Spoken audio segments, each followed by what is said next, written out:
8 previews. En 2 jours. Exactement. Nous sommes le jour 2. Et sur le jour 2, Exactement. on enchaîne les previews. Comment ça va, Alex? Bon, ça va nickel. On enchaîne. On est dans le rythme playoff. Clac, j'ai sorti la petite veste sportive. Clac, pour le 2e jour. Mais qu'est-ce que je sens? C'est quoi cette odeur? C'est une odeur de playoff. Ah, mais On oui, est enfin sur le week-end de playoff. Ça y on y est. est. On va pouvoir s'éclater comme des petits fous. commence. Alex a sorti la grosse veste. C'est une veste des Sixers ou une veste des Wizards, ça? C'est comme on veut. C'est selon. C'est une veste de caméléon, ça. Exactement. C'est une veste de mec bien tanké aussi. Je pense que les gens ont compris.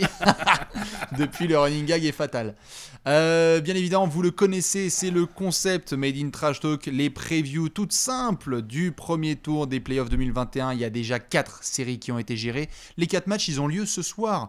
20h, nous avons les Bucks qui vont jouer face aux Heat. 22h30, les Clippers qui vont jouer face aux Mavs. 2h du matin, petite pause. On va regarder les Nets affronter les Celtics et on terminera à 4h30 en PLS pour le duel entre Jokic et Lillard, les Blazers face aux Nuggets. Là, nous sommes sur une preview qui va démarrer, si je dis pas de bêtises, Alex, ce dimanche. Exactement, c'est ça.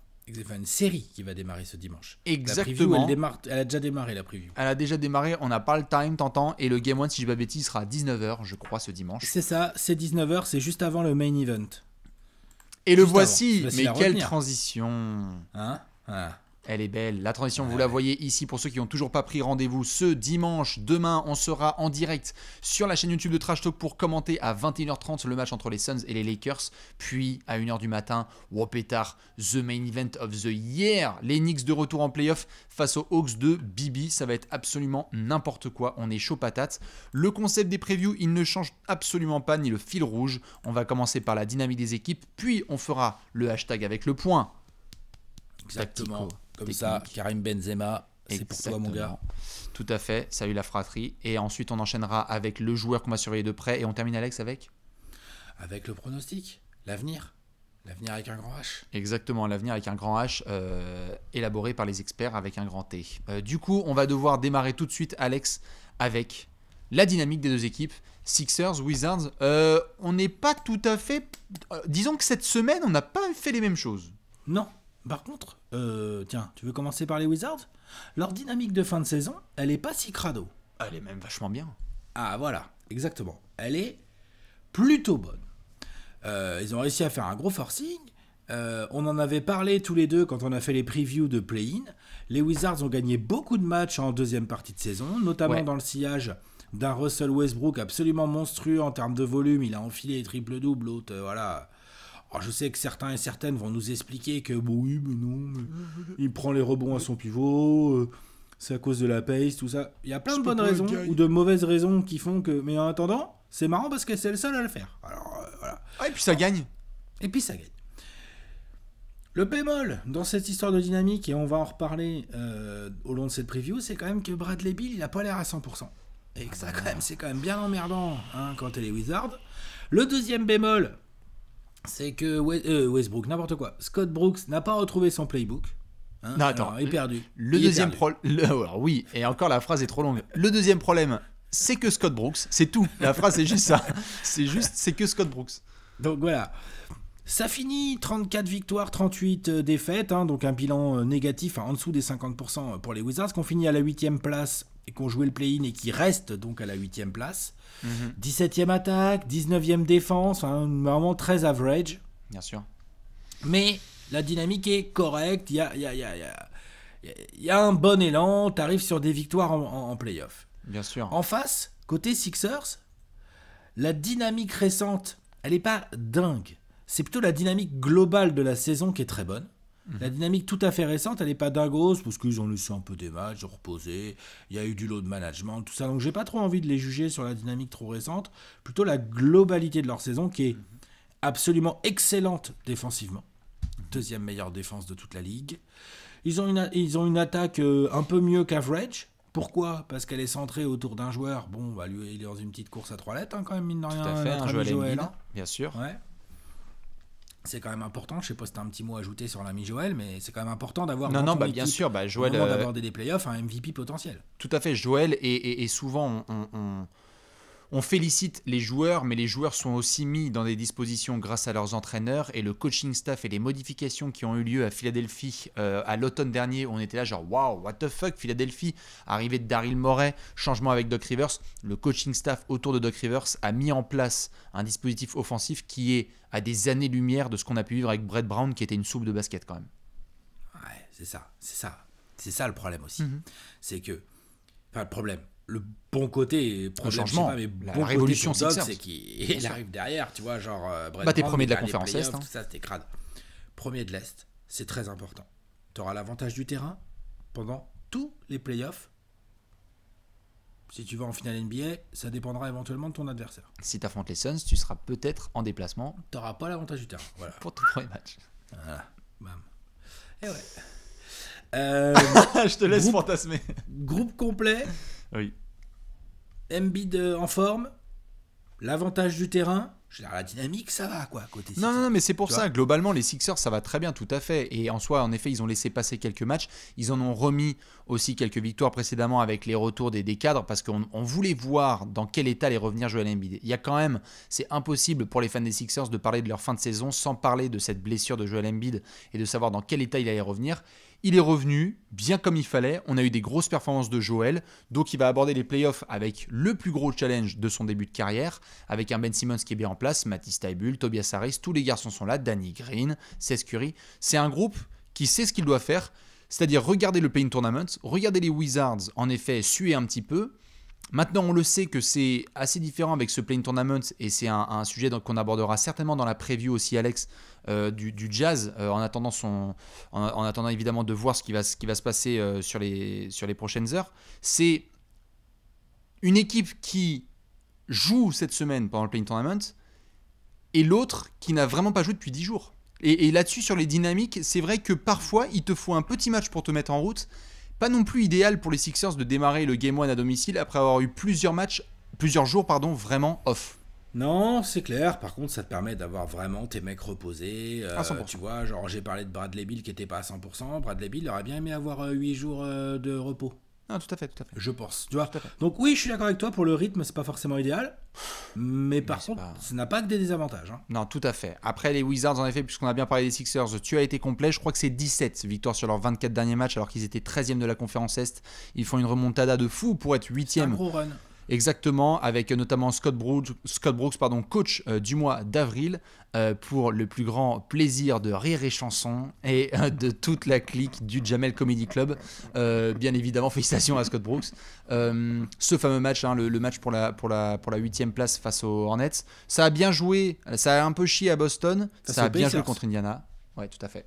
Donc ça c'est géré, Washington peut y croire, surtout dans un déplacement, puisqu'ils vont commencer avec 2 matchs à Philadelphie, où il y a la possibilité d'aller prendre un match. Tu peux. C'est possible, tout est possible. S'il y a un peu de vent, si les fenêtres sont pas fermées, c'est ça exactement. si les yeux des Sixers sont bandés, tout ça. On sait jamais. C'est possible, tout à fait. Voilà pour les dynamiques. Évidemment, on aime bien parler aussi des matchs qui ont eu pendant la saison régulière. Il y a eu 3-0, j'arrive juste avant le point tactico-technique. Il y a eu 3-0 en saison régulière entre les Sixers et les Wizards. C'était des matchs surtout en début de saison où ça s'est bien marré. On avait des matchs un peu serrés, c'était drôle. Et puis après, Joël et compagnie ont fait le taf. Justement, je te voyais sortir le hashtag. On passe au point tactico-technique. Allez, il faut, parce que c'est très important. On a quand même Scott Brooks là face à Doc Rivers. On a une bataille de coach, mon pote là. Tu sais que les sorties de temps mort, ça va pas rigoler là. Ah là. Au Bataclan le 24 mars, à l'Élysée Montmartre le 28, aux Vieilles Charrues le 3 août. En demi-jauge, mais ça vaut le déplacement quand même, je te le dis. Oh putain, ouais.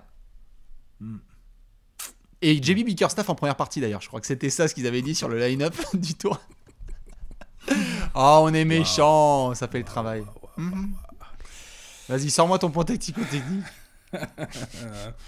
Bah justement, c'est côté Wizards. C'est quoi ? Scott Brooks, oui. Pour exister dans cette série, si tant est que ce soit possible pour eux, les Wizards doivent absolument, pour moi, imprimer le plus gros rythme possible, le plus gros possible. Faut que ça aille vite. Faut pas que ça si arrête. tu joues en demi-terrain contre les Sixers. Demi-terrain, pour attaquer les Sixers en demi-terrain, on a vu cette année que c'était pas facile, ils sont bien organisés, ils sont longs, ils sont athlétiques et ils sont déterminés. Ils ont plusieurs joueurs qui aiment vraiment défendre. Et si tu dois trop défendre en demi-terrain, ouah, c'est pareil, attention, ça a laissé le temps à Embiid de se placer. Donc non, en gros, tempo. Dès que ça peut courir, ça court. Dès qu'il y a un mec devant, faut essayer de le servir. Il va falloir, à mon avis, shooter pas mal en première intention, puis prier évidemment pour que ça rentre. Mais les Bertans, tout ça, la Rui et tout, va falloir y aller. Agressif, rythme, on va au cercle, on prend les tirs qui viennent. Dès qu'on a de la transition, on essaye d'utiliser les qualités de Westbrook et de Gafford et tout, tu vois, des gars qui vont quand même être assez intéressants athlétiquement et qui, non pas qu'ils soient des athlètes supérieurs à ceux des Sixers, mais t'es les Sixers, t'as plutôt envie de jouer demi-terrain toutes les possessions parce que tu rigoles. Ah bah ça. T'es content, quoi, tu vois. Genre, si toutes les positions jouent demi-terrain, attention. Si tu commences à courir un peu et à avoir de la transition, bon... Bien les sûr. Wizards vont trouver du rythme, ça peut se taper sur le pec là, Westbrook une fois, Westbrook 2 fois, Bradley Ishmis Beal, 3 transition, bam, Bertans, Ishmis, clac, boum, toc, t'as 4 points d'avance quoi, et t'y crois. Voilà, donc non, le rythme, très très très important. L'avantage, c'est Après, que ça va dans le sens des Wizards. De quoi? Le rythme. Enfin, je veux Oui. dire, si tu dois pousser, c'est pas comme si les mecs, c'est pas comme si t'étais en train de dire, les mecs, faut que vous poussiez, et que les mecs étaient là, oh non, on n'aime Ah pas non, ça. non, ils ont les joueurs mecs- pour, hein. Ils ont Ah même bah pas ouais. le choix même pour, Bien sûr. j'ai Puis envie ils ont de te le dire. coach pour aussi. Ils ont le coach pour, les joueurs pour. Oh la vache. Quoi Ouais. Vas-y Ouais. Allez, c'est bon. Bah le playbook les gars, j'ai Ouais. mis des flèches. J'ai mis des flèches les gars. Les flèches, elles vont tout droit. Hein. Voilà, hein, voilà. Alors. Comme Mike Non, non. Woodson, defend, Ouais. rebound and run, c'est génial. Voilà, and put the ball in the basket aussi. Ouais, Tu vois, si genre, possible. bonne consigne. Ouais. Bon bref, non. Ouais, très très important le tempo. Sinon, ils vont pas exister, je pense. Donc c'est voilà. Tactiquement parlant, les Wizards, c'est pied au plancher tout le temps. Tu te poses pas de questions tout le temps. C'est tout clair. le temps. C'est T'es clair, mené c'est clair. de 15, tu t'en branles, tu continues à courir, t'y vas, tu vois ce qui se passe. Voilà. Mais si tu ralentis, t'es mort. Je suis bien d'accord. Voilà. Ça va être intéressant à observer évidemment le rythme de jeu. Est-ce que les Sixers peuvent tenir sur ce gros rythme? Normalement oui, mais il faudra surveiller tout ça. Je vais partir sur le secteur intérieur. Alors, Pardon. public Le secteur intérieur de qui? public service announcement.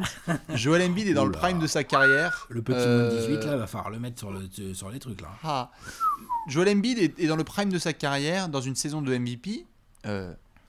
Jusqu'à la moitié de la saison, c'était le MVP de la saison, et puis après on a vu ce qui s'est passé. Et puis bravo, félicitations à Nikola Jokic, il n'y a pas de problème là-dessus. Mais Joel Embiid est en mission, C'est c'est pas le plus gros encore fait, challenge hein. de sa carrière. Bon, vas-y, c'est fait. Eh, C'est fait, va. Mais ça n'enlève en rien l'énorme saison de Joel Embiid. Ça n'enlève en rien le fait que, comme je l'ai dit, et je vais continuer à le répéter sur les réseaux, et vous allez l'entendre, que c'est le plus gros challenge du début de carrière de Joel Embiid. Il est numéro 1 de la conférence Est. Il le voulait, il l'a. Il voulait être dans la course réelle du MVP et défenseur de l'année. Il l'est. Il est 2e ou 3e de la course au MVP. Point barre.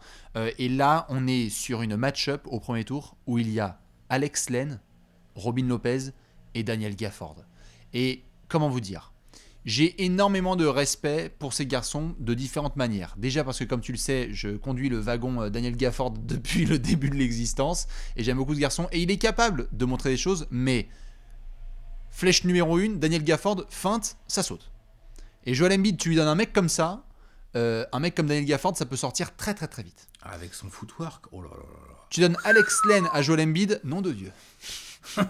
Attention, l'Ukraine. Alex Len est grand et costaud par contre. Tout à fait. Mais tout Au à fait. moins. Mais attention. Et derrière, Robin Lopez, limite des trois, c'est celui qui peut apporter le plus parce qu'il y a de C'est le plus l'expérience. expérimenté, ouais, voilà. Exactement. Ouais, Je vois que tu caches ton sourire. Non, mais tu vois ce que je veux je le dire. connais bien, moi je l'ai eu au Suns pendant plusieurs années, mon gars. Et connais moi, bien je mon sais gars bien ce Robin. que ça donne. Non, mais il va être important dans cette match-up parce que au-delà de son côté drôle et de ses hooks, etc., c'est que j'ai super peur. Parce que Joel Embiid, il voit ce secteur intérieur, il va dire, mais les gars... Enfin, je veux dire, de tous les secteurs de la... Excuse-moi, je me permets. Il va arriver, il va faire. Trop bien. Mais c'est des Il va apéricubes. faire- Normalement, Ah, sur le bah, papier, c'est des apéricubes. Les mecs, il va les voir, il va se dire genre, ok, bon, le secteur intérieur, je fais juste un petit comparo. Les Nets, les Bucks, même quelque part les Hawks, le Heat, c'est sûr, les Knicks ont de quoi envoyer un peu du steak.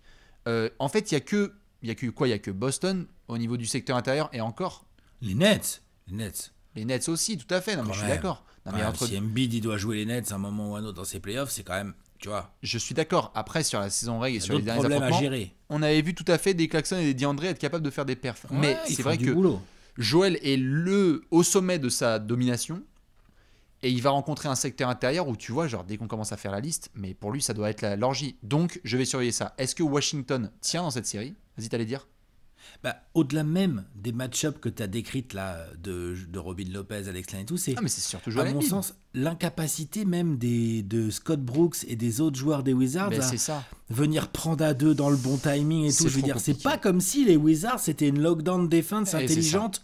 Comme les Celtics, par exemple, ont déjà pu le prouver Ah, mais par bien le sûr, passé où t'as face des à mecs qui Joel font des bonnes Embiid, tu rotations, vois. tout à fait. C'est-à-dire que Voilà. là, tu affrontes Joel Embiid où en fait le mec, il va pouvoir dicter la série et ça peut aller très très très vite. Et non seulement ça peut aller vite, mais en plus ça peut être du sale pour un Joel Embiid qui va vouloir tout de suite envoyer un message clair. C'est les mecs, Bien sûr. on a la voie royale. J'en avais discuté avec certains sur Twitter récemment sur le fait que notamment les Sixers vont pouvoir récupérer une équipe qui a dû suer au Play-in Tournament, vont pouvoir éviter et les Nets et les Bucks en demi-finale et donc le hit quelque part aussi.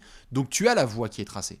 Philly doit dominer avec un gros Joel Embiid et donc le secteur intérieur, c'est la première chose que je vais regarder. Quand je parle d'ailleurs de secteur intérieur, juste pour boucler la boucle, c'est aussi évidemment la protection d'arceau et les rebonds, etc. C'est pas juste Joel Embiid versus Riri, Fifi et Loulou. Hein. Non. C'est aussi les rebonds. Donc il faut voir ce que ça va donner. Mais là-dessus, même Dwight, tu vois, putain, Dwight.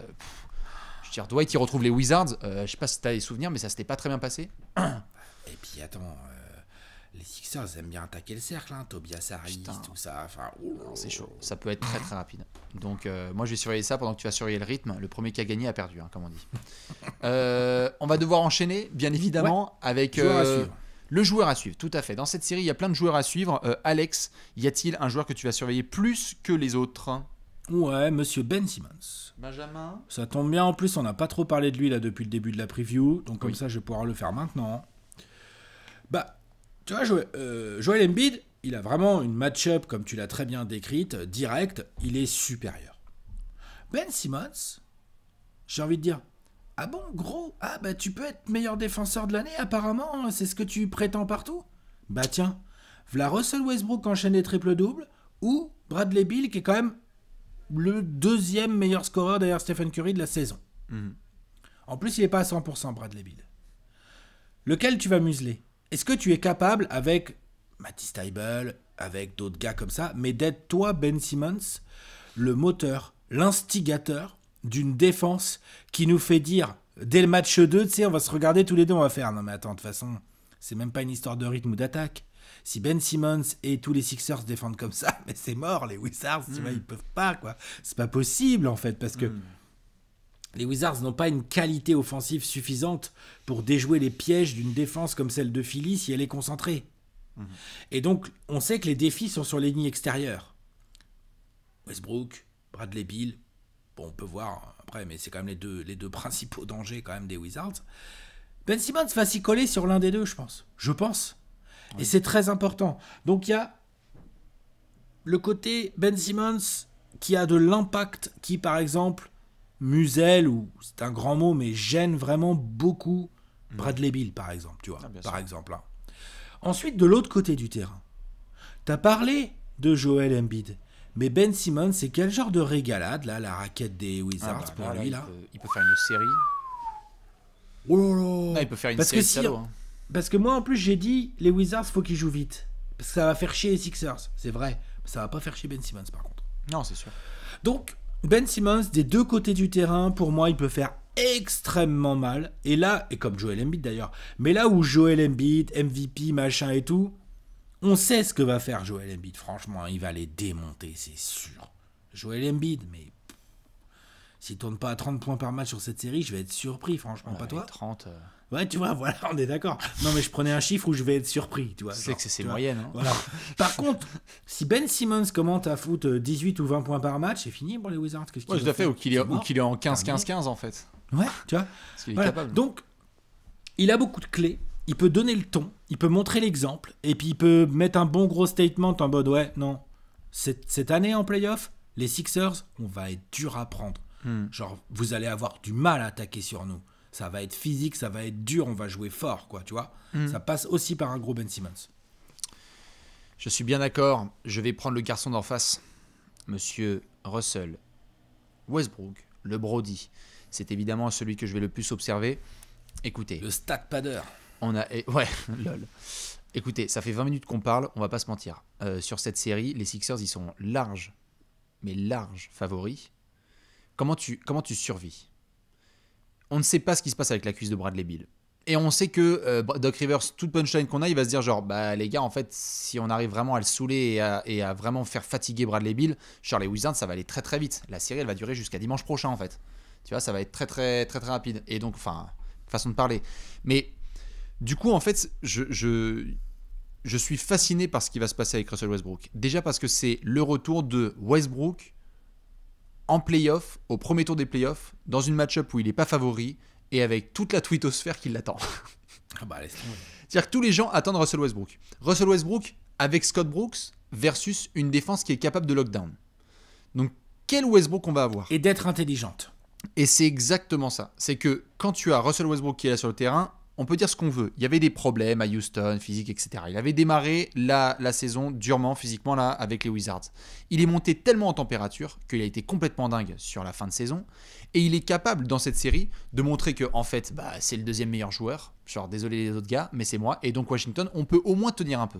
Mais ça va être quoi? Est-ce qu'on va avoir un Russell Westbrook, certes avec des triples-doubles, mais à 30% au tir?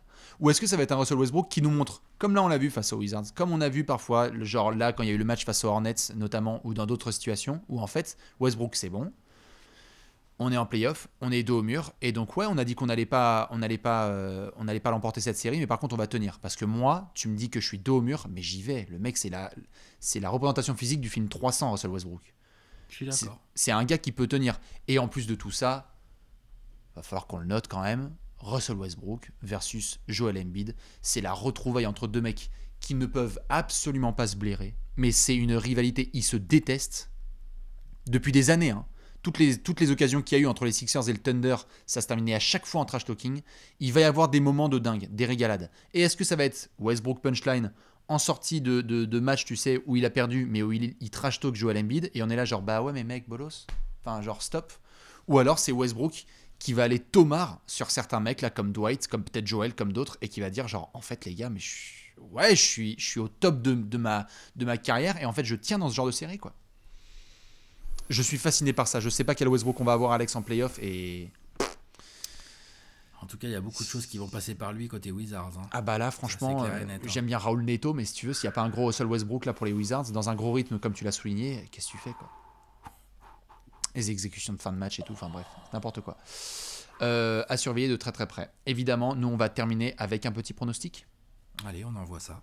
C'est l'heure du pronostic. Alex, il a les notes sur les genoux. Vous aussi, vous pouvez les prendre, vos notes, pour nous dire qu'est-ce que vous allez mettre sur cette série entre les Sixers et les Wizards. Alex, the floor is yours. Bon, c'est un sweep. Ah bon, allez, ouais. Sweep des Sixers. 4-0. Ouais, je pense. Bradley Beal n'est pas à 100%. Et il va pas l'être là comme ça par miracle. En plus, il va être défendu par des mecs physiques qui vont lui rentrer dans la bouche. J'ai parlé de Ben Simmons, mais on a vu ce que Matisse Thybulle était capable de faire là quand il est envoyé comme ça, qu'on dit vas-y, attaque, tu vois, voilà. Les Wizards vont essayer de jouer vite, vont essayer de pusher le ballon, mais les Sixers, ça va les saouler un peu, mais ça leur fait pas si peur que ça. Je pense que Joel Embiid va être totalement incontrôlable. Ça va être un délire. On n'a même pas prononcé le mot Tobias Harris, pardon, mais j'aime bien Davis Bertans, mais je pense que Tobias Harris peut lui mettre une grosse race sur la longueur d'une série. Lui ou Rui Hachimura. Hein. Ou Rui Hachimura. Rui a fait du taf quand même.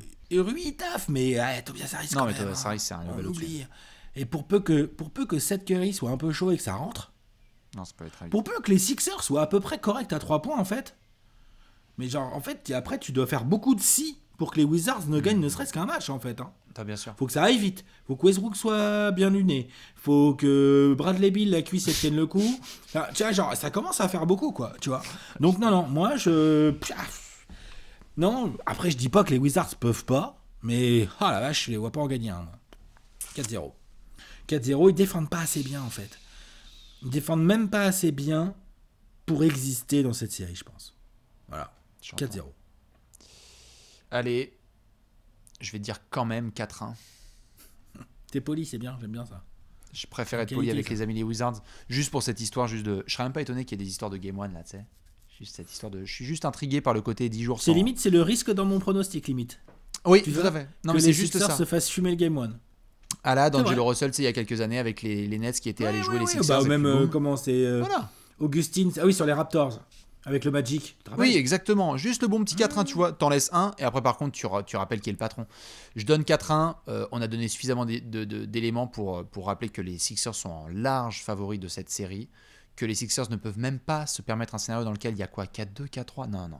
C'est à 4-3, mais on va dire, c'est quoi cette série? Non, exactement. Tu dois tout de suite te préparer et récupérer le vainqueur de la série Knicks-Hawks. Parce que le chemin, il est clair et il est tracé. Les Sixers doivent faire minimum finale de conférence et ça passe par un bon premier tour. Ça passe par Doc Rivers qui montre aussi que, ouais, ok, on s'est foutu de ma gueule, mais là, au moins dans une match-up contre Scott Brooks, bah je la remporte.